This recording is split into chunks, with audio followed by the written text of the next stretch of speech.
Resumo do capítulo 3. Problemas e desafios. Êxito e fracasso. O capítulo parte da ideia de que o estado normal da criatura é a saúde, entendida como bem-estar e equilíbrio que criam um clima interno respirável de satisfação.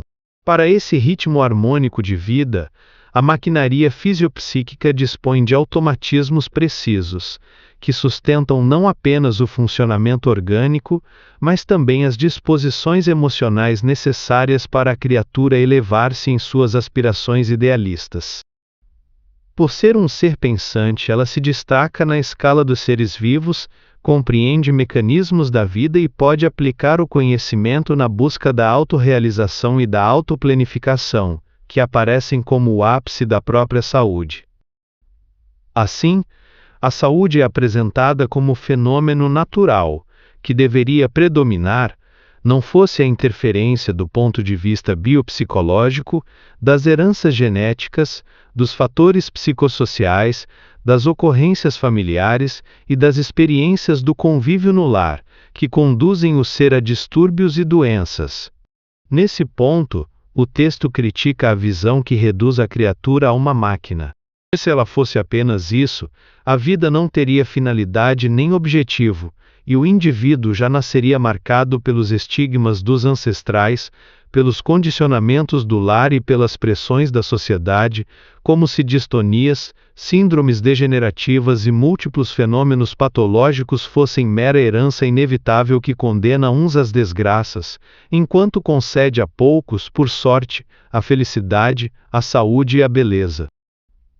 Essa interpretação é considerada falha, porque atribui as ocorrências ao acaso fatalista e absurdo, sem sustentação lógica para explicar a desigualdade das experiências e dos destinos. Em continuidade, o capítulo propõe uma análise transpessoal do ser, pela qual a criatura readquire dignidade causal e destinação final. Nessa perspectiva, ela atravessa um percurso que lhe cumpre trilhar, gerando meios felicitadores ou desditosos que não são caprichos do acaso, mas efeitos de realizações precedentes.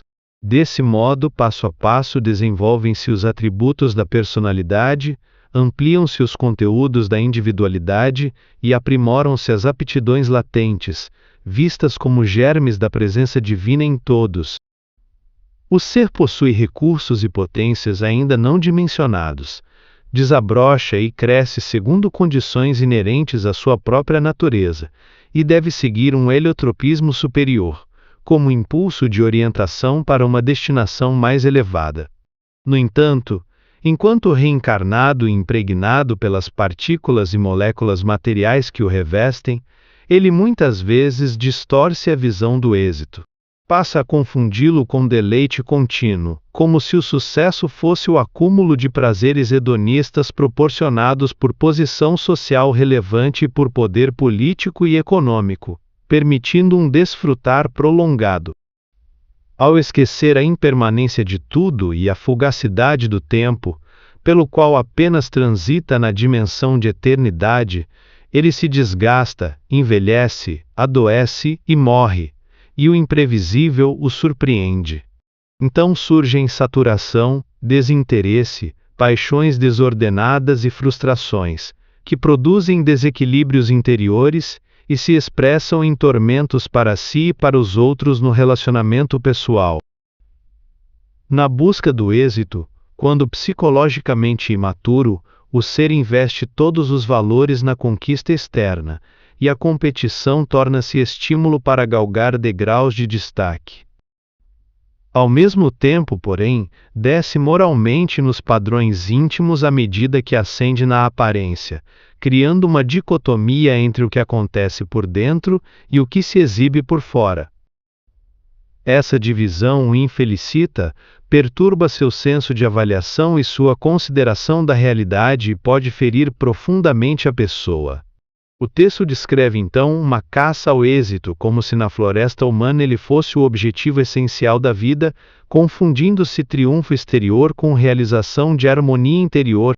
Daí nasce a hostilidade contra o adversário, muitas vezes sem que ele sequer saiba que foi transformado em inimigo apenas por estar à frente ou mais alto.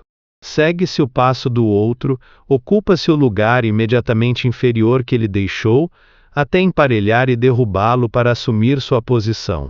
E como não permanecem espaços vazios nas disputas humanas, ao subir, o indivíduo deixa um degrau aberto que logo será ocupado por alguém que o substituirá, repetindo o ciclo.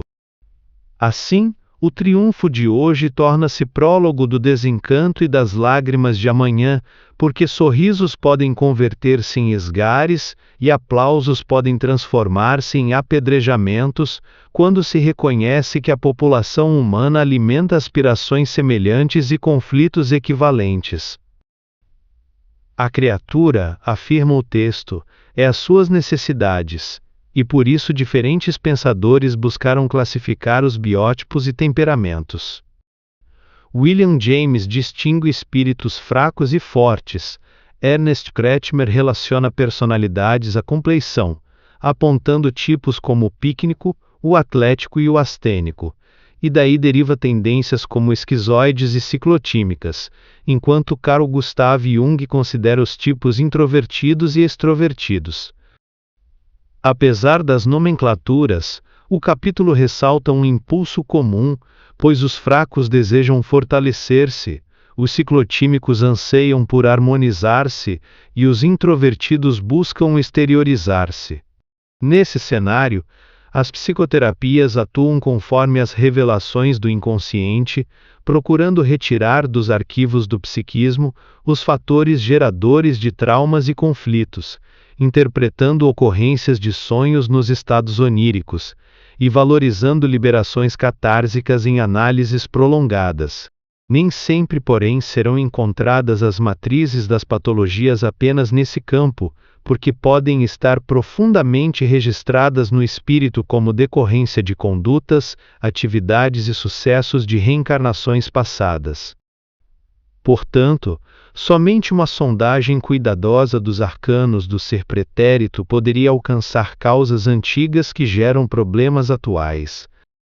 A análise transpessoal, ao incorporar essa amplitude, liberta o indivíduo de tabus e também de uma visão distorcida da realidade, que deixa de ser a exclusiva expressão terrena e passa a ser compreendida à luz da vida imortal, anterior ao corpo e sobrevivente a ele. Com isso, êxito e fracasso mudam de significado, porque deixam de ser avaliados pela proposta social imediatista e passam a ser vistos em outra escala, mais significativa e poderosa. Convém reconhecer, então, que o êxito material pode corresponder a fracasso emocional e espiritual, e que o insucesso, a aparente falta de triunfo, pode constituir plena vitória sobre si mesmo, sobre paixões e pequenezes, tornando-se opção consciente pelo crescimento interior, em vez do empenho exclusivo por amealhar moedas e reunir títulos que não acalmam emoções nem tranquilizam ambições. Ao mesmo tempo, o texto não propõe desprezo pelo mundo, pois afirma que a criatura deve possuir e dispor de recursos necessários para uma vida saudável, condizente com o grupo social em que se encontra. O que se contesta é a medida do êxito por contas bancárias, prestígio comunitário e destaque político, e também a ideia de chamar de fracasso a ausência desses troféus. Em continuidade, o capítulo descreve como homens e mulheres plenamente vitoriosos, em todos os tempos, venceram-se, completaram-se e, sem conflitos destrutivos, escolheram a realização interior. Respeitaram aspirações e direitos alheios e impuseram a si mesmos a autorrealização, alcançando saúde mesmo quando enfermos, felicidade embora perseguidos em algumas circunstâncias e êxito como vitória naquilo que realmente almejavam, apesar de por vezes serem levados ao martírio. Assim, a visão transpessoal do êxito e do fracasso é apresentada como algo inscrito na pessoa interior e real, que se harmoniza consigo mesma, com as outras pessoas, com a natureza e com a vida. Nessa síntese, êxito é encontro, enquanto fracasso é domínio pelo ego. O êxito gera paz e o fracasso inquieta. Por fim, o texto convida a autoanálise, porque, ao examinar-se, cada qual se descobre e percebe com mais clareza se vive triunfo ou insucesso. E ao reconhecer isso, pode recomeçar e avançar para alcançar o êxito, entendido como crescimento e harmonização, e não para repetir o fracasso que nasce da ilusão e do desequilíbrio interior.